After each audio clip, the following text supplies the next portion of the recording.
What we've got here is our RB32 wide journal crankshaft. We've set that up with our latest V2 connecting rod, which is also designed for wide journal. That's connecting rod which now has been running on a number of, I could probably say low 8-second, 7-second cars now. Glenn's GOAT 32 is proof of that. And with our CP Nitto Pistons, which are specifically designed for this application as well. This particular kit is designed for about 2,000 horsepower. With Andrew's car, obviously he's not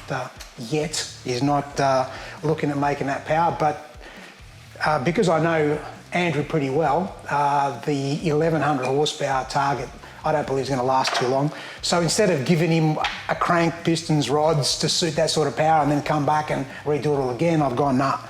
I'm going to give him the gear which I already know works. We know this combo is going to be good for whether he uses a cast block or ends up going to a billet block at some stage. One of the shortcomings that they were synonymous for were big end bearing issues. Why?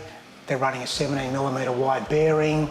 Now at least get a heap of mid-range torque without fearing the bearings are going to get knocked off because you pushed a bit too hard in the mid-range. And that was one of those things in the early days. We had to always reference back, okay, we've got to look after the bearings. Don't run too much timing here. Yeah, the motor wants it, but the bearings don't, That's eliminated now. That's gone. That's a thing of the past. Now, with the way this thing is, 3.2 litre, you can bring in the torque as early as you want. This thing's going to live. Whereas, again, previously we couldn't. It literally is a game changer for the RBs. Croydon Racing Developments and Andrew and myself had a very long association. Who better to entrust than Con to build the engine for us? So as soon as the motor gets back from the machine shop, the first thing I do is I measure the bores just to make sure the bores are where we want them. If they're not straight, make sure the bore taper is correct, make sure the bore validity is correct. That's the first thing I do before I even think about getting on a stand, because if it's not right, I'll send it back to the machine shop to make sure it is right. I then obviously mark out where I'm going to machine out a bit for the rods, for the 3.2s. Drill the gallery plugs out. We generally don't tap them. We generally use the original Nissan plugs. So I'll drill them out, extract the other side, and then I guess clean the block properly. Well, after I clean it, obviously lube everything up to make sure nothing rusts up and that. Then from there, I'll mask the whole block up, give the block a fresh coat of paint, and then from there, bring it upstairs to start assembly. So as soon as the motor's up here in the engine room, first thing I do is obviously lay out all the parts, make sure I've got everything I need here. I then start with the tunnel. I'll measure my tunnel with a digital bore gauge, I guess to measure it, see what the size of my tunnel is before I put the bearings in, start setting up my clearances. First thing I'll do is measure the tunnel without the bearings in to make sure the tunnel's in the window of where it needs to be. Once I see where the tunnel is, then I'll sit a set of bearings in. I'll measure the tunnel with the bearings in, with the girdle tensioned up, and then I'll measure the crankshaft main journals and work out the clearance that I've got. Once I'm happy with the clearance, then I'll do a dummy assembly and make sure I'm happy with how the crankshaft spins and there's no tight spots or nothing silly going on. The final time I use it is after I get my bearings in that I want to run to have my clearances where I want them. Once I see the clearances are where I want them, then really there's no need for this anymore. Most cast engines are pretty good, and I guess you can get the main set up within sort of 2 or 3 times. Sometimes, and again, it depends on the motor. You might have a motor which you tension it and it measures up good. Regardless whether it measures up good the first time, I'll still do it again just to make sure it repeats itself. If it repeats itself, beautiful, then I'll get the crankshaft in and I guess do a dummy assembly with the crankshaft. If it doesn't repeat itself, I'll do it a 3rd time. I might have to do it 4 or 5 times. Sometimes I might have to do it 2 or 3 times, sometimes 10. It really depends on the motor. Every cast motor behaves different. Probably had about 4 or 5 in the mains to make sure, again, because once we set up the main bearing clearance, we then need to set up our thrust as well. So sometimes we play a bit with that as well to get that where you want it as well. Yeah, so this motor now is pretty much all ready for assembly. So it's at its final clean, all the components cleaned final time, and it's ready to put together.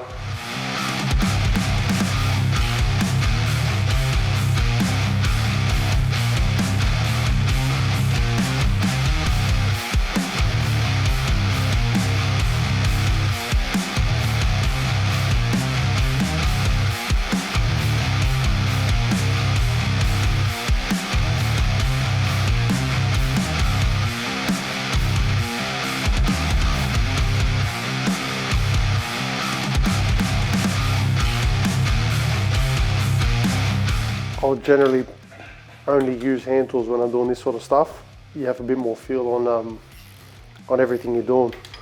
So I think if you use a power tool, you can bring things down and cover up potential issues.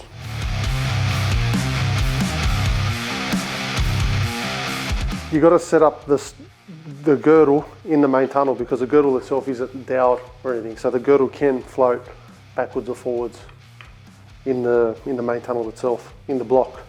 No jokes aside, we still, as of probably the last motor that went into June, we still ran the factory thrust bearing, thrust washers, everything. We had never had an issue.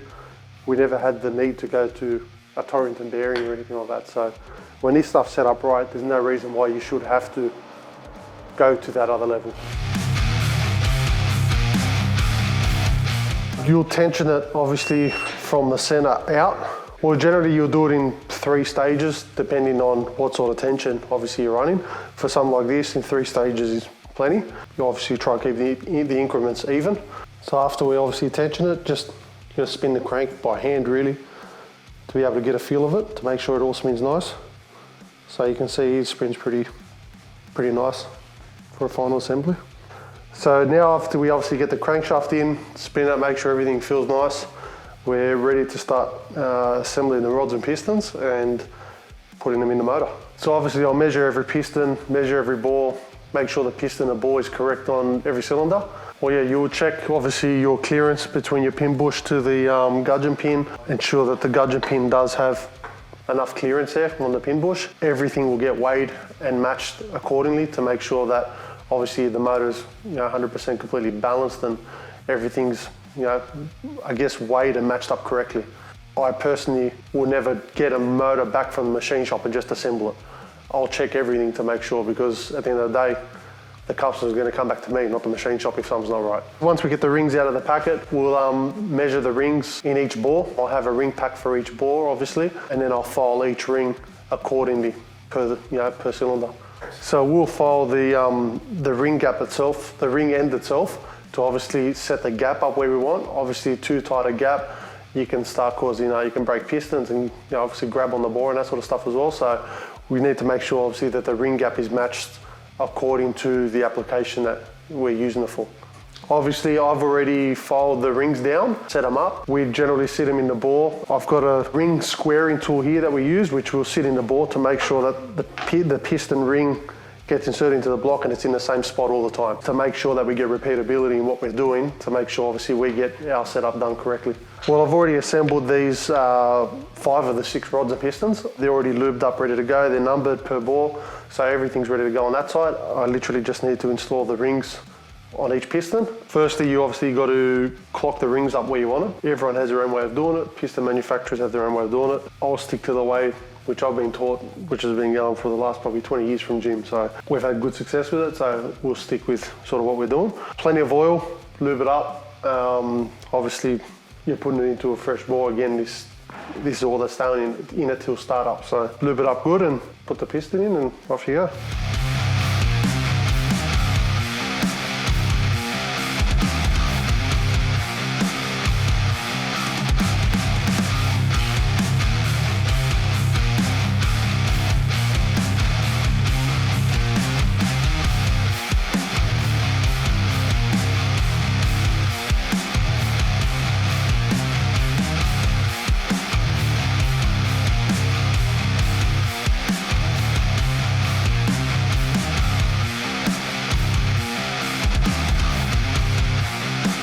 Alright, so this is essentially stage 1 of the build. From here on now, I guess we've got to install the oil pump, and then obviously the platinum racing brace, water pump, and then obviously the cylinder head. Then once that's done, then we can obviously proceed to start installing the camshafts and timing belt and all the other accessories. On Andrew's sump, we are going to set up an external oil feed, which we have been doing for quite some time on a lot of our bigger cars. It's going to run an external feed which will have less restriction to make sure we've got the pressure that we want.